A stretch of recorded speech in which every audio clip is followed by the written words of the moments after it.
Hello everyone, welcome back to my channel. ಇವತ್ತು ನಾನು quick ಆಗಿ ಟೇಸ್ಟಿ ಆದಂಥ ಬಿರಿಯಾನಿಯನ್ನು ಹೇಗೆ ಮಾಡೋದು ಅಂತ ಹೇಳಿ ನಿಮ್ಮ ಜೊತೆ ಶೇರ್ ಮಾಡ್ಕೊಳ್ತಾ ಇದ್ದೀನಿ. ಮತ್ತು ಇದು ಬ್ಯಾಚುಲರ್ಸ್ಗೆ ತುಂಬ ಈಸಿಯಾಗಿ ಮಾಡ್ಕೊಳ್ಳುವಂಥ ರೆಸಿಪಿ ಅಂತಲೇ ಹೇಳ್ಬೋದು. ನಮ್ಮ ಮನೆಯಲ್ಲೂ ಕೂಡ ಚಿಕನ್ನ 8 o'clock ಆ ಟೈಮ್ಗೆ ತೊಗೊಂಡು ಬಂದಿದ್ದರಿಂದ ನಾನು ಯಾವಾಗಲೂ ಈ ಥರ ಬಿರಿಯಾನಿ ಮಾಡಲಿಕ್ಕೆ ಪ್ರಿಫರ್ ಮಾಡ್ತೀನಿ. ಫಸ್ಟು ಚಿಕನ್ನ ನಾನು ವಾಶ್ ಮಾಡ್ಕೊಂಡಿದ್ದೀನಿ, ಮತ್ತು ಅದಕ್ಕೆ ಅರಿಶಿನ ಪೌಡರ್, ಸ್ವಲ್ಪ ಉಪ್ಪು ಮತ್ತು ಸ್ವಲ್ಪ ಧನಿಯಾ. ಯಾವಾಗಲೂ ಧನಿಯಾ ಹಾಕೊಳ್ಳುವಾಗ ಈ ಬಿರಿಯಾನಿ ಸ್ಪೆಷಲಿ ಮಾಡುವಾಗ ಸ್ವಲ್ಪ ಒಂದು ಧನಿಯಾನ ಜಾಸ್ತಿನೇ ಹಾಕೊಳ್ಳಿ, ಧನಿಯಾ ಪೌಡರ್ನ ಜಾಸ್ತಿನೇ ಹಾಕೊಳ್ಳಿ. ಹಾಗೆ ನಾನಿಲ್ಲಿ ಖಾರ ಪುಡಿಯನ್ನು ಸೇರಿಸ್ಕೊಳ್ತಾ ಇದ್ದೀನಿ. ಖಾರ ನಿಮಗೆ ಎಷ್ಟು ಬೇಕೋ ಅಷ್ಟು ಹಾಕೋಬಹುದು, ಮತ್ತು ನಾವು ಹಸಿಮೆಣಸಿನ್ಕಾಯಿ ಕೂಡ ಯೂಸ್ ಮಾಡ್ತೀವಿ, ಹಾಗಾಗಿ ನೋಡ್ಕೊಂಡು ಹಾಕೊಳ್ಳಿ.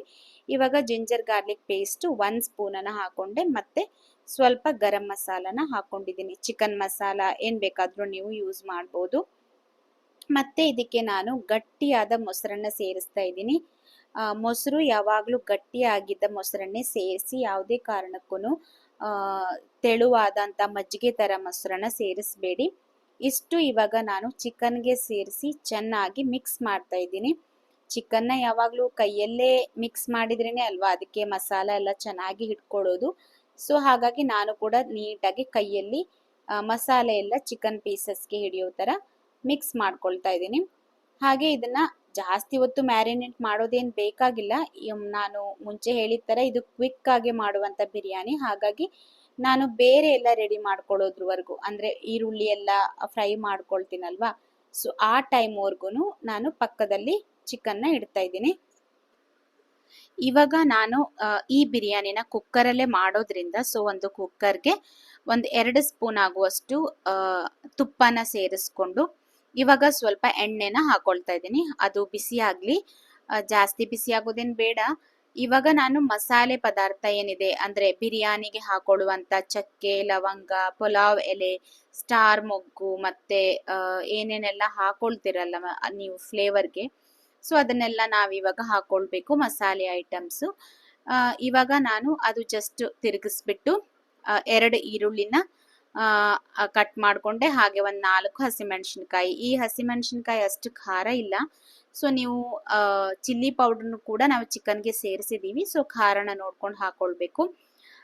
ಇದು ಈರುಳ್ಳಿ ಬೇಯೋವರೆಗೂ ಆ ಗ್ಯಾಪಲ್ಲಿ ನಾನಿಲ್ಲಿ ಬಾಸ್ಮತಿ ರೈಸನ್ನು ವಾಶ್ ಮಾಡಿ ನೆನೆ ಹಾಕ್ತಾ ಇದ್ದೀನಿ. ಸೊ ಅಷ್ಟೇನೆ, ನೀವು ಈ ಥರ ಪ್ರೊಸೀಜರಲ್ಲೇ ಒಂದು ರೆಡಿ ಮಾಡ್ಕೊಂಡು ಇನ್ನೊಂದು ಮಾಡೋದು, ಇನ್ನೊಂದು ರೆಡಿ ಮಾಡ್ಕೊಂಡು ಇನ್ನೊಂದು ಮಾಡೋದು ಮಾಡಿದರೆ ಬೇಗನೆ ಬಿರಿಯಾನಿ ರೆಡಿ ಆಗುತ್ತೆ. ಸೊ ಬಾಸ್ಮತಿ ರೈಸನ್ನು ವಾಶ್ ಮಾಡಿ ಸೋಕ್ ಮಾಡಿ ಬರುವಷ್ಟರಲ್ಲಿ ಈರುಳ್ಳಿ ಎಲ್ಲ ಚೆನ್ನಾಗಿ ಫ್ರೈ ಆಗಿತ್ತು. ಇವಾಗ ನಾನು ಇದಕ್ಕೆ ಟೊಮೆಟೊನ ಕಟ್ ಮಾಡ್ಕೊಂಡು ಹಾಕಿದ್ದೀನಿ. ಜಾಸ್ತಿ ಹುಳಿಯಾಗಿರೋ ಟೊಮೆಟೊ ಆಗಿದ್ರೆ ಸ್ವಲ್ಪ ಕಡಿಮೆ ಹಾಕೊಳ್ಳಿ, ಇಲ್ಲ ಆ್ಯಪಲ್ ಟೊಮೆಟೊ ಆಗಿದ್ರೆ ಸ್ವಲ್ಪ ಜಾಸ್ತಿನೇ ಹಾಕೊಳ್ಳಿ, ಚೆನ್ನಾಗಿರುತ್ತೆ. ನಾನಿಲ್ಲಿ ಒಂದು 3 ಟೊಮೆಟೊನ ಕಟ್ ಮಾಡಿಕೊಂಡು ಹಾಕೊಂಡಿದ್ದೀನಿ. ಸೊ ಇದೆಲ್ಲ ಈರುಳ್ಳಿ ಮತ್ತು ಪುಲಾವ್ ಐಟಮ್ಸು ಮತ್ತು ಈ ಟೊಮ್ಯಾಟೊ ಎಲ್ಲ ನೀಟಾಗಿ ನೋಡಿ ಈ ಥರ ಬೇಯಬೇಕು.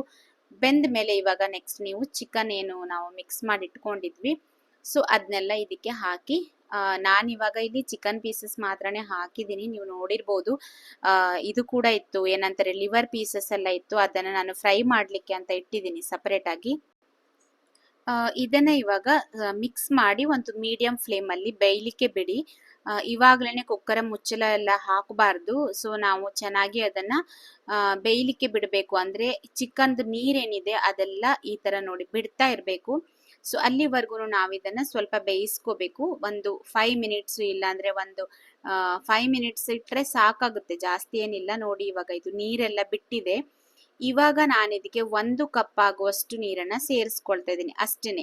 ಏನಕ್ಕೆ ಅಂದರೆ ನೀರಿನ ಅಳತೆ ಅನ್ನೋದು ತುಂಬ ಇಂಪಾರ್ಟೆಂಟು ಯಾವುದೇ ಬಿರಿಯಾನಿ ಮಾಡಬೇಕಾಗಿದ್ರು. ಇಲ್ಲಿ ನಾನು ಮೊಸರನ್ನೆಲ್ಲ ಯೂಸ್ ಮಾಡಿದ್ದೀನಿ, ಚಿಕನ್ದು ನೀರು ಕೂಡ ಬಿಟ್ಕೊಳ್ಳುತ್ತೆ, ಸೊ ಹಾಗಾಗಿ ನೋಡಿಕೊಂಡು ನೀರನ್ನು ಹಾಕೊಳ್ಳೋದು ಒಳ್ಳೆಯದು. ನಾನಿವಾಗ ಒಂದೇ 1 ಕಪ್ಪನ್ನು ನೀರನ್ನು ಸೇರಿಸ್ಕೊಂಡೆ, ಮತ್ತು ಸ್ವಲ್ಪ ಕೊತ್ತಂಬರಿ ಸೊಪ್ಪು ಮತ್ತು ಸ್ವಲ್ಪ ಪುದೀನಾನ ಇದಕ್ಕೆ ಹಾಕೊಳ್ತಾ ಇದ್ದೀನಿ. ಅದಾಗಿದ್ಮೇಲೆ ಇವಾಗ ಉಪ್ಪನ್ನ ಸೇರಿಸ್ಕೊಂಡು ಕುಕ್ಕರ್ದು ಮುಚ್ಚಳ ಏನಿದೆ ಅದನ್ನ ಮುಚ್ಚಿಬಿಟ್ಟು ಒಂದು 3 ವಿಸಿಲ್ ಬರುವವರೆಗೂ ನಾವು ವಿಸಿಲ್ನ ಮಾಡ್ಕೋಬೇಕು, ಕುಕ್ಕರ್ನ ಸೀಟಿನ ಮಾಡಿಸ್ಕೋಬೇಕು. ಇವಾಗ ಇದನ್ನ ಓಪನ್ ಮಾಡಿದ್ಮೇಲೆ ನೋಡಿ ಎಷ್ಟು ನೀರ್ ಬಿಟ್ಕೊಂಡಿದೆ. ಚಿಕನ್ದು ಮತ್ತೆ ಮೊಸರೆಲ್ಲ ಹಾಕೊಂಡಿದ್ನಲ್ವಾ, ಸೊ ಅದೆಲ್ಲ ನೀರ್ ಬಿಟ್ಕೊಂಡಿದೆ. ನಾನು ಈ ಚಿಕನ್ ಬಿರಿಯಾನಿ ಮಾಡ್ಲಿಕ್ಕೆ 3.5 ಕಪ್ ಆಗುವಷ್ಟು ರೈಸ್ ಅನ್ನ ತಗೊಂಡಿದ್ದೀನಿ. ಆ 3.5 ಕಪ್ ರೈಸ್ಗೆ ನಾನಿಲ್ಲಿ 5.5 ಕಪ್ ಆಗುವಷ್ಟು ನೀರನ್ನ ಹಾಕೊಳ್ತಾ ಇದ್ದೀನಿ. ಇದೇ ಕ್ವಾಂಟಿಟಿಯಲ್ಲಿ ನೀವು ನೀರನ್ನ ಹಾಕೊಳ್ಬೇಕು. ಅದನ್ನ ಹೇಗೆ ಕ್ಯಾಲ್ಕುಲೇಟ್ ಮಾಡೋದಂತ ಹೇಳಿದ್ರೆ, ನೀವು ಇವಾಗ 3.5 ಕಪ್ ಅಷ್ಟು ರೈಸ್ ತಗೊಂಡಿದ್ರೆ ಫಸ್ಟ್ 3.5 ಕಪ್ ಅಷ್ಟು ನೀರನ್ನ ಹಾಕೊಳ್ಳಿ, ಆಯ್ತಾ. ಆಮೇಲೆ 2 ಕಪ್ ನೀರು ಎಕ್ಸ್ಟ್ರಾ ಹಾಕೊಳ್ಬೇಕು ಅಷ್ಟೇನೆ. ಏನಕ್ಕಂದ್ರೆ ಚಿಕನ್ದು ನೀರು ಮತ್ತೆ ಮೊಸರು ಹಾಕಿದ ನೀರೆಲ್ಲ ಬಿಟ್ಕೊಂಡಿರುತ್ತೆ. ಅದಕ್ಕೋಸ್ಕರ ಜಸ್ಟ್ ಎಷ್ಟು ರೈಸ್ ತಗೊಂಡಿದೀವಿ ಅಷ್ಟು ನೀರನ್ನ ಹಾಕೊಳ್ಬೇಕು, ಪ್ಲಸ್ ಅದಕ್ಕೆ 2 ಕಪ್ ಎಕ್ಸ್ಟ್ರಾ ನೀರನ್ನ ಹಾಕೊಳ್ಬೇಕು.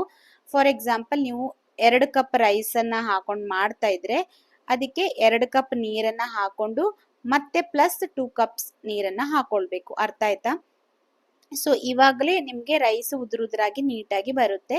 ಇವಾಗ ನಾನು ಇದಕ್ಕೆ ರುಚಿಗೆ ಸ್ವಲ್ಪ ಉಪ್ಪನ್ನೆಲ್ಲ ಹಾಕೊಂಡು, ಖಾರ ಬೇಕಿದ್ರೆ ಖಾರ ಹಾಕೊಳ್ಳಿ. ಸೊ ಇವಾಗ ಇದಕ್ಕೆ ಕುದಿ ಬರ್ತಾ ಇರುವಾಗ ರೈಸ್ ಅನ್ನ ಹಾಕೊಳ್ಳಿ. ಏನು ನಾವು ನೆನೆಸಿಟ್ಕೊಂಡಿದ್ವಲ್ವಾ ಆ ರೈಸ್ ಅನ್ನ ಹಾಕೊಳ್ಬೇಕು. ರೈಸ್ ಅನ್ನ ಹಾಕಿದ್ಮೇಲೆ ಇವಾಗ ಸ್ವಲ್ಪ ಕೊತ್ತಂಬರಿ ಹಾಗೆ ಪುದೀನ ಏನಾದರೂ ಇದ್ರೆ ಪುದೀನ ಹಾಕೊಳ್ಬಹುದು. ಅದನ್ನೆಲ್ಲ ಹಾಕೊಂಡು ಕುಕ್ಕರನ್ನ ಮುಚ್ಚಿಬಿಟ್ಟು ನಾವಿವಾಗ 2 ಸೀಟಿ ಇಲ್ಲಾಂದ್ರೆ 1 ಸೀಟಿ ಕೂಡ ಮಾಡ್ಕೋಬಹುದು. ಸೊ ನಾನಿಲ್ಲಿ 2 ಸೀಟಿನ ಮಾಡ್ಕೊಳ್ತಾ ಇದ್ದೀನಿ. 2 ಸೀಟಿ ಮಾಡ್ಕೊಂಡ್ರೆ ನಮ್ಗೆ ಪರ್ಫೆಕ್ಟ್ ಆಗಿರುವಂತ ಬಿರಿಯಾನಿ ಸಿಗುತ್ತೆ. ನನ್ ಮಿಸ್ಟೇಕ್ ಏನಾಯ್ತಪ್ಪ ಅಂತ ಹೇಳಿದ್ರೆ, ನಾನು ಬಿರಿಯಾನಿ ಮಾಡಿದ್ಮೇಲೆ ನನ್ನ ಮಗ ತುಂಬಾ ಅಳ್ತಾ ಇದ್ದ. ಅವನಿಗೆ ಬಿರಿಯಾನಿ ಅಂದ್ರೆ ತುಂಬಾ ಇಷ್ಟ.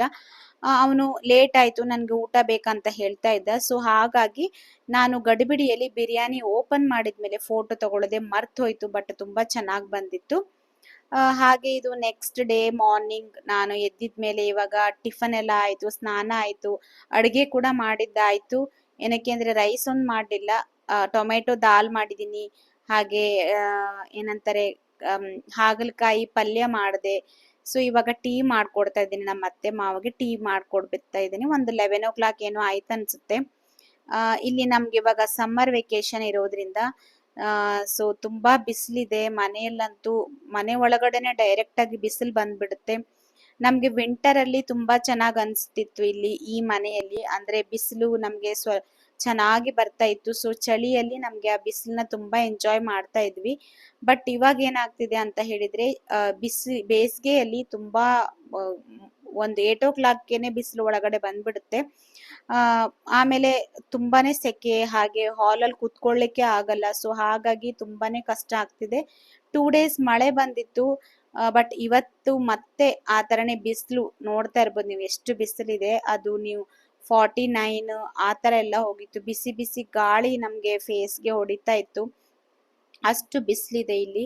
ಊರ್ ಕಡೆ ಎಲ್ಲ ತುಂಬಾನೇ ಮಳೆ ನಾನ್ ನೋಡ್ತಾ ಇದ್ದೀನಿ. ಯಾವಾಗ್ಲೂ ಫೋನ್ ಮಾಡ್ದಾಗೆಲ್ಲ ಎಲ್ಲಾರು ಹೇಳುದು ಮಳೆ ಇದೆ ಮಳೆ ಇದೆ. ಸರಿಯಾಗಿ ಕೇಳಿಸೋದೇನೆ ಇಲ್ಲ ಫೋನಲ್ಲಿ ಮಾತಾಡ್ತಾ ಇದ್ರೆ. ಇಲ್ಲಿ ನೋಡಿದ್ರೆ ಇಷ್ಟು ಬಿಸಿಲಿದೆ. ಒಂದೊಂದ್ ಕಡೆ ಒಂದೊಂದ್ ತರ ಅಲ್ವಾ. ನಂದು ಟ್ರೈಪಾಡ್ ಏನಿದೆ ಅದು ನೋಡಿ ಅಲ್ಲಿ ಮುರಿದೋಗಿದೆ. ಸೊ ಅದನ್ನ ಸ್ಟ್ಯಾಂಡ್ ಮಾಡ್ಲಿಕ್ಕೆ ಆಗ್ತಾ ಇಲ್ಲ. ಇನ್ನೊಂದು ದೊಡ್ಡದಿದೆ, ಬಟ್ ಅದನ್ನ ಇಷ್ಟು ಹತ್ತಿರದಲ್ಲಿ ಇಟ್ಕೊಂಡು ಮಾಡ್ಲಿಕ್ಕೆ ತುಂಬಾ ಕಷ್ಟ ಆಗ್ತಾ ಇದೆ. ಸೊ ಹಾಗಾಗಿ ತುಂಬಾ ಸರ್ಕಸ್ ಮಾಡ್ಕೊಂಡು ನಾನು ವಿಡಿಯೋನ ಮಾಡ್ಕೊಳ್ತಾ ಇದ್ದೀನಿ. ಸೊ ಎಷ್ಟೊಂದು ನಾವು ಕಷ್ಟಪಟ್ಟು ವಿಡಿಯೋ ಮಾಡ್ತೀವಿ, ಎಡಿಟ್ ಮಾಡ್ತೀವಿ. ಸೊ ಒಂದು ವಿಡಿಯೋಗೆ ಲೈಕ್ ಕೊಟ್ರೆ ತುಂಬಾನೇ ಎನ್ಕರೇಜ್ಮೆಂಟ್ ಆಗುತ್ತೆ. ಇಲ್ಲಿ ನಾನು ಟೀ ಮಾಡ್ತಾ ಇದ್ದೀನಲ್ವಾ, ಸೊ ಟೀ ಮಾಡುವಾಗ ಒಂದು ಟಿಪ್ಸ್ನ ನಿಮ್ ಜೊತೆ ಶೇರ್ ಮಾಡ್ಕೊಳ್ತೀನಿ.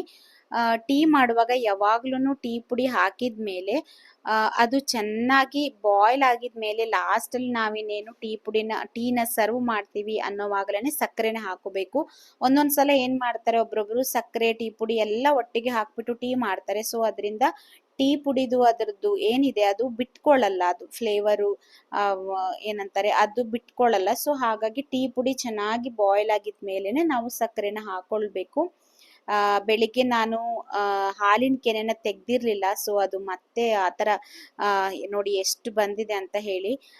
ಬೆಳಿಗ್ಗೆನೆ ತೆಗ್ದಿದ್ರೆ ಇನ್ನೂ ಚೆನ್ನಾಗಿರೋದು. ಸೊ ಇವಾಗ ಟೀ ಮಾಡ್ತಾ ಮಾಡ್ತಾ ನನಗೆ ನೆನಪಾಯ್ತು, ಇವಾಗ ತೆಗ್ದಿಡ್ತಾ ಇದ್ದೀನಿ. ತುಂಬಾ ಸಿಗುತ್ತೆ ನನಗೆ ಹಾಲಿನ ಕೆನೆ. ನಾನು ಆಲ್ಮೋಸ್ಟ್ 80% ತುಪ್ಪನ ಮನೆಯಲ್ಲೇ ಮಾಡ್ಕೊಳ್ಳೋದು. ಸ್ವಲ್ಪ ಏನಾದ್ರೂ ಕಮ್ಮಿ ಆಗಿದ್ರೆ ಮಾತ್ರ ಅಂಗಡಿಯಿಂದ ತರೋದು. ತುಂಬಾ ಚೆನ್ನಾಗ್ ಅನ್ಸುತ್ತೆ ನನಗೆ. ಮಿಲ್ಕ್ ಪ್ರಾಡಕ್ಟ್ಸ್ ಮಾತ್ರ ನಮ್ಗೆ ಇಲ್ಲಿ ತುಂಬಾ ಒಳ್ಳೆ ಸಿಗುತ್ತೆ. ಮಿಲ್ಕ್ ಪ್ರಾಡಕ್ಟ್ಸಲ್ಲಿ ಯಾವುದೇ ರೀತಿಯ ನಮಗೆ ತೆಳುವಾದ ಹಾಲು ಸಿಗುತ್ತೆ ಅಂತ ಏನಿಲ್ಲ. ತುಂಬ ಕ್ವಾಲಿಟಿ ಮಿಲ್ಕು, ಪನ್ನೀರು ಸೊ ಎಲ್ಲ ತುಂಬ ಚೆನ್ನಾಗಿ ಸಿಗುತ್ತೆ. ಅದೊಂದು ವಿಷಯದಲ್ಲಿ ನಾನು ತುಂಬ ಹ್ಯಾಪಿ. ಸೊ ಇಲ್ಲಿ ನಾನು ಟೀ ಮಾಡ್ತಾ ಇದ್ದೀನಿ. ಲಾಸ್ಟಲ್ಲಿ ಟೀನ ಇನ್ನೇನು ಕೆಳಗಡೆ ಇಳಿಸ್ಬೇಕು, ಸರ್ವ್ ಮಾಡಬೇಕು ಅನ್ನುವಾಗ ಇವಾಗ ಶುಗರ್ನ ಹಾಕೊಳ್ಬೇಕು. ಯಾವಾಗ್ಲೂ ಅಷ್ಟೇನೆ. ಬೇರೆ ಏನಾದರೂ ನೀವು ಏಲಕ್ಕಿ ಆಗಿರ್ಬೋದು ಇಲ್ಲ ಶುಂಠಿ ಏನಾದರೂ ಹಾಕೊಳ್ಳಿ, ಅದನ್ನ ಫಸ್ಟ್ ಟೀ ಪುಡಿ ಜೊತೆ ಹಾಕ್ಬೋದು. ಬಟ್ ಸಕ್ಕರೆನ ಟೀ ಪುಡಿ ಜೊತೆ ಹಾಕೊಂಡು ಟೀನ ಮಾಡಿದ್ರೆ ಅಷ್ಟು ಫ್ಲೇವರ್ ಬಿಟ್ಕೊಳ್ಳಲ್ಲ. ಹಾಗೆ ಟೀ ಪುಡಿ ನೀವು ಜಾಸ್ತಿ ಯೂಸ್ ಮಾಡಬೇಕಾಗುತ್ತೆ, ಅದೆಲ್ಲ ಒಂದು ವೇಸ್ಟ್ ಅಂತ ಆಗುತ್ತೆ. ಇವಾಗ ಬಿಸಿಲಿರೋದ್ರಿಂದ ಹಾಲು ಹಾಳಾಗುತ್ತೆ. ಹಾಗೆ ಇದನ್ನ ಸ್ವಲ್ಪ ಸೋಸ್ಬಿಟ್ಟು ಹಾಲನ್ನ ಫ್ರಿಜ್ಜಲ್ಲಿ ಇಡ್ತೀನಿ. ಮತ್ತೆ ಊಟ ಎಲ್ಲ ಆಗಿದ್ಮೇಲೆ ಮಧ್ಯಾಹ್ನ ಟೀ ಮಾಡ್ಕೊಳ್ಳುವಾಗ ಹಾಲನ್ನ ವಾಪಸ್ ಫ್ರಿಜ್ಜಿಂದ ತೆಗೆದು ಯೂಸ್ ಮಾಡೋದು. ಇವಾಗ ವಿಂಟರಲ್ಲಿ ಒಂದು 11:30 12ಗೆಲ್ಲ ನಾವೆಲ್ಲ ಐಟಮ್ಸ್ ಫ್ರಿಜ್ಜಲ್ಲಿ ಇಟ್ಬಿಡ್ಬೇಕು, ಇಲ್ಲ ಅಂದ್ರೆ ಬೇಗನೆ ಹಾಳಾಗುತ್ತೆ. ಅದೊಂದು ಇವಾಗ ಸಮ್ಮರ್ಲಿ ನೋಡ್ಕೊಳ್ತಾ ಇರಬೇಕು. ಸೊ ಹಾಲು ಇವಾಗ ಹಾಕಿದ್ದೀನಿ, ಇದನ್ನ ಇವಾಗ ಫ್ರಿಜ್ಜಲ್ಲಿ ಇಟ್ಬಿಟ್ಟು ಟೀಯನ್ನ ನಮ್ಮ ಅತ್ತೆ ಮಾವಾಗ ಕೊಡ್ತೀನಿ. ಇನ್ನೊಂದು ವಿಚಾರ ಏನಪ್ಪಾ ಅಂತ ಹೇಳಿದ್ರೆ, ಸೊ ನನಗೆ ಲೈವ್ ಮಾಡಬೇಕು ಅಂತ ಹೇಳಿ ಇಂಟ್ರೆಸ್ಟ್ ಇದೆ. ಬಟ್ ಏನಂದ್ರೆ ನಾವು ಜಾಸ್ತಿ ಲೈವ್ ಮಾಡ್ಲಿಕ್ಕೆ ಹೋಗಿದ್ರೆ ಏನಾಗುತ್ತೆ, ಬೇರೆಯವ್ರಿಗೂ ಸಪೋರ್ಟ್ ಮಾಡಬೇಕು. ನಮ್ಮ ಲೈವ್ಗೆ ಯಾರು ಬರ್ತಾರೆ ಅವ್ರಿಗೂ ನಾವು ಸಪೋರ್ಟ್ ಮಾಡಬೇಕು, ಅದೆಲ್ಲ ಆಗುತ್ತೆ. ನನ್ನ ಹತ್ರ ಅಷ್ಟು ಟೈಮ್ ಇರಲ್ಲ. ಇವಾಗ ರಜಾ ಇರೋದ್ರಿಂದ ನಾನು ಮನೇಲಿದ್ದೀನಿ. ನಾನು ಇವಾಗ ಸಬ್ಸ್ಕ್ರೈಬು ವ್ಯೂಸು ಅದಕ್ಕೆಲ್ಲ ನಾನು ಸಪೋರ್ಟ್ 100% ಮಾಡ್ತೀನಿ. ಬಟ್ ಲೈವ್ ಅದಕ್ಕೆ ನಾನು ಕೂಡ ಮಾಡ್ತಾ ಇಲ್ಲ. ಏನಕ್ಕಂದ್ರೆ ನಾನು ಮಾಡಿದ್ರೆ ನನಗೆ ಯಾರು ಸಪೋರ್ಟ್ ಮಾಡ್ತಾರೆ, ಅವ್ರಿಗೂ ಕೂಡ ನಾನು ಸಪೋರ್ಟ್ ಮಾಡಲೇಬೇಕಾಗಿರುವಂಥದ್ದು. ಸೊ ಅವ್ರಿಗೂ ನಾನು ಸಪೋರ್ಟ್ ಮಾಡ್ಲಿಕ್ಕೆ ಆಗುತ್ತೆ ಇಲ್ವೋ ಗೊತ್ತಿಲ್ಲ, ಅದಕ್ಕೋಸ್ಕರ ನಾನು ಕೂಡ ಲೈವ್ ಮಾಡ್ತಾ ಇಲ್ಲ. ಸೊ ಫಸ್ಟ್ ಒಂದು ಸ್ವಲ್ಪ ದಿನ ಟ್ರೈ ಮಾಡಿದೆ, ಬಟ್ ಆಮೇಲಿಂದ ಯಾಕೂ ಮಾಡಲಿಲ್ಲ. ನನಗೆ ಜಾಸ್ತಿ ನನ್ನ ಕೆಲಸನ ನಾನು ಮಾಡ್ಕೊಳ್ಳೋದು ಅಂದರೆ ತುಂಬ ಇಷ್ಟ. ನಾನು ಅದಕ್ಕೋಸ್ಕರನೇ ನನ್ನ ಹಸ್ಬೆಂಡ್ ಹತ್ರ ಹೇಳಿ ಸ್ಟಿಚಿಂಗ್ ಮಷೀನನ್ನು ಕೋವಿಡ್ ಟೈಮಲ್ಲಿ ತಗೊಂಡೆ. ಆವಾಗಿಂದ ನಾನು ಸ್ವಲ್ಪ ಬ್ಲೌಸ್ ಸ್ಟಿಚ್ ಮಾಡೋದು ಹಾಗೆ ಸೂಟ್ಸ್ ಎಲ್ಲ ಸ್ಟಿಚ್ ಮಾಡೋದು ಯೂಟ್ಯೂಬಲ್ಲಿ ನೋಡಿಬಿಟ್ಟು ಮಾಡ್ತಾ ಇದ್ದೀನಿ. ತುಂಬ ದಿನ ಆಯಿತು ನಾನು ಸ್ಟಿಚಿಂಗ್ ಮಷಿನ್ದ ಏನೂ ಸ್ಟಿಚ್ ಮಾಡಿರಲಿಲ್ಲ. ಹಾಗಾಗಿ ಇದೊಂದು ಸೀರೆ ಇತ್ತು, ಆ ಸೀರೆನ ಕಟ್ ಮಾಡಿಬಿಟ್ಟು ಒಂದು ಟಾಪನ್ನು ಸ್ಟಿಚ್ ಮಾಡ್ತಾ ಇದ್ದೀನಿ. ಆಲ್ಮೋಸ್ಟ್ 80% ಆಗಿದೆ. ಬಟ್ ಒಂದು ಮಿಸ್ಟೇಕ್ ಏನಪ್ಪಾ ಅಂತ ಹೇಳಿದ್ರೆ, ಇದ್ರದ್ದು ಸ್ಲೀವ್ಸ್ ಏನಿದೆ ಅದು ತುಂಬ ಟೈಟ್ ಆಯಿತು. ತುಂಬ ಅಂದರೆ ಸ್ವಲ್ಪ ಅಷ್ಟು ಕಂಫರ್ಟಬಲ್ ಆಗಿಲ್ಲ. ಅದನ್ನು ಓಪನ್ ಮಾಡಿ ಸ್ವಲ್ಪ ಅದಕ್ಕೆ ಬಟ್ಟೆನ ಅಟ್ಯಾಚ್ ಮಾಡಿ ಇವಾಗ ಸ್ವಲ್ಪ ಲೂಸ್ ಮಾಡಬೇಕು. ಸ್ವಲ್ಪ ಸ್ವಲ್ಪ ನಾವು ಕಲ್ತ್ಕೊಂಡ್ರೆ, ನಮ್ಮ ಕೆಲಸನ ನಾವು ಮಾಡಿಕೊಂಡ್ರೆ, ನಮ್ಮ ಬಟ್ಟೆನ ನಾವು ಹೊಲ್ಕೊಂಡ್ರೆ ಸೊ ಚೆನ್ನಾಗಿರುತ್ತೆ ಅನ್ನೋದು ನನಗೊಂದೊಳ್ಳೆ ಸ್ಯಾಟಿಸ್ಫ್ಯಾಕ್ಷನ್ ಇರುತ್ತೆ. ಸೊ ಹಾಗೆ ಸಮ್ಮರ್ ಹಾಲಿಡೇಸಲ್ಲಿ ಏನೋ ಒಂದು ಕಲ್ತಿದ್ದೀನಿ ಮಾಡಿದ್ದೀನಿ ಅನ್ನೋ ಒಂದು ಖುಷಿ ಇರುತ್ತೆ. ಈ ಸಾರಿ ಎಲ್ಲೂ ಹೋಗ್ತಾ ಇಲ್ಲ ನಾವು, ಅದಕ್ಕೋಸ್ಕರ ಇವಾಗ ಮಕ್ಕಳಿಗೆ ಹೋಮ್ವರ್ಕ್ ಕೂಡ ಕೊಟ್ಟಿದ್ದಾರೆ ಸಮ್ಮರ್ ವೆಕೇಷನಲ್ಲಿ. ಇವಾಗ ಮಾಡಿಸ್ಬೇಕು ಅವರಿಗೆ, ಸ್ವಲ್ಪ ಸ್ವಲ್ಪ ಮಾಡಿಸಿದ್ದೀನಿ. ಇವಾಗ ಊಟ ಮಾಡೋದಕ್ಕಿಂತ ಮುಂಚೆ ಹೋಮ್ವರ್ಕ್ ಮಾಡಿಸಿ ಆಮೇಲೆ ಅವರು ಊಟ ಮಾಡಿದ್ಮೇಲೆ ಸ್ವಲ್ಪ ಹೊತ್ತು ರೆಸ್ಟ್ ತಗೊಳ್ತಾರೆ. ಸಮ್ಮರ್ ವೆಕೇಷನಲ್ಲಿ ಹೊರಗಡೆ ಹೋಗ್ಲಿಕ್ಕೆ ಆಗಲಿಲ್ಲ, ನನ್ನ ಹಸ್ಬೆಂಡ್ಗೂ ರಜಾ ಇರಲಿಲ್ಲ ಅಲ್ವಾ. ಸೊ ಹಾಗಾಗಿ ಇವಾಗ ಮಕ್ಕಳಿಗೆ ಓದಿಸ್ಬೇಕು ಅಂತ ಕೂರಿಸ್ಕೊಂಡಿದ್ದೀನಿ. ಒಂದು 2 hours ಓದಿದ್ರೆ ಚೆನ್ನಾಗಿರುತ್ತೆ. What are you doing? I am taking a jelly called elephant. Okay. And I am going E L E P H A N T elephant.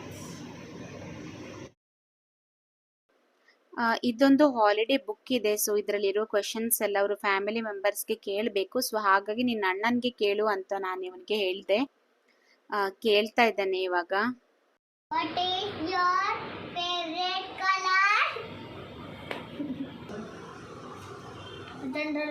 Action. My favorite color is black. Food. My favorite food is chicken, butter chicken. Ask. Do you like ice cream? Yes. What is your ice cream flavor? Chocolate. What's your favorite toy? Favorite color toy? No, favorite toy. Remote control toy. ಜೋರಾಗಿ And ಹೇಳು. Cycle. ಏನು? Cycle. Draw car and cycle. Draw or paint. Yes. ಈ ಥರದೊಂದು drawing ಕೂಡ ಕೊಟ್ಟಿದ್ರು. R ಅನ್ನೋ ಲೆಟರಿಂದ drawing ಮಾಡಬೇಕಂತ. So ಅದನ್ನು ನೋಡಿಕೊಂಡು ಇವನು ಮಾಡ್ತಾ ಇದ್ದಾನೆ ಚಿಕ್ಕವನು. ನೋಡಿ ಇವಾಗ ಫೈನಲಿ ಈ ಥರ ಡ್ರಾಯಿಂಗನ್ನು ರೆಡಿ ಮಾಡ್ದ. ಸೊ ಚೆನ್ನಾಗಿ ಅನಿಸುತ್ತೆ. ಇದರಿಂದ ಮಕ್ಕಳದು ಒಂದು ಅಬ್ಸರ್ವೇಷನ್ ಸ್ಕಿಲ್ ಏನಿದೆ ಅದು ಇನ್ಕ್ರೀಸ್ ಆಗುತ್ತೆ, ತುಂಬ ಡೆವಲಪ್ ಆಗುತ್ತೆ ಈ ಥರ ಆ್ಯಕ್ಟಿವಿಟೀಸ್ ಮಾಡಿಸೋದ್ರಿಂದ. ಹೇಳು, ಇದು ನಾನು ಮಾಡಿದ್ದೀನಿ ಹೇಳು. ಇದು ನಾನು ಮಾಡಿದ್ದೀನಿ. ಚೆನ್ನಾಗಿದ್ಯಾ ಕೇಳು, ಚೆನ್ನಾಗಿದ್ಯಾ ಅಂತ ಕೇಳು. ಚೆನ್ನಾಗಿದ್ಯಾ? ಚೆನ್ನಾಗಿದ್ರೆ ಒಂದು ಲೈಕ್ ಮಾಡಿ ಹೇಳು. ಚೆನ್ನಾಗಿದ್ರೆ ಒಂದು ಲೈಕ್ ಮಾಡಿ. Thank you. Thank you. ನನ್ನ ಮಗ ಚಿಕ್ಕವನಿಗೆ ಅಷ್ಟು ಕನ್ನಡ ಬರಲ್ಲ. ಮಾತಾಡಿದೆಲ್ಲ ಅರ್ಥ ಆಗುತ್ತೆ, ಮಾತಾಡ್ಲಿಕ್ಕೆ ಟ್ರೈ ಮಾಡ್ತಾನೆ. ಬಟ್ ಅವನು ಮಾತಾಡೋದು ಸ್ವಲ್ಪ ಡಿಫ್ರೆಂಟ್ ಆಗಿರುತ್ತೆ, ನಗು ಬರ್ತಾ ಇರುತ್ತೆ. ಸೊ ಇದು ಕೂಡ ಒಂದು ಡ್ರಾಯಿಂಗ್ನ ನೋಡ್ಬಿಟ್ಟು ಅವನು ಮಾಡ್ದ. ಕ್ಯೂಟ್ ಅನಿಸ್ತಾ ಇತ್ತು. ಇವಾಗ ನಾನು ಮತ್ತೆ ಶೌರ್ಯ ಕರಿಬೇವಿನ ಸೊಪ್ಪು ತಗೊಂಡು ಬರಬೇಕು ಅಂತ ಹೋಗ್ತಾ ಇದ್ದೀವಿ. ಸೊ ಕರಿಬೇವಿನ ಸೊಪ್ಪು ನಮ್ಮ ಸೊಸೈಟಿಯಿಂದ ಹೊರಗಡೆ ಗಾರ್ಡನ್ ಪಕ್ಕದಲ್ಲಿ ಇರುತ್ತೆ. ಸೊ ಅದನ್ನು ತಗೊಂಡು ಬರುವ ಅಂತ ಹೇಳಿ ಚಿಕ್ಕವನಿಗೆ ಹೇಳಲಿಲ್ಲ, ನಾವಿಬ್ಬರೇ ಹೋಗ್ತಾ ಇದ್ದೀವಿ. ಕೆಳಗಡೆ ಹೋಗ್ತೀನಿ ಅಂದರೆ ಸಾಕು ಓಡ್ ಬರ್ತಾರೆ ಇವರು.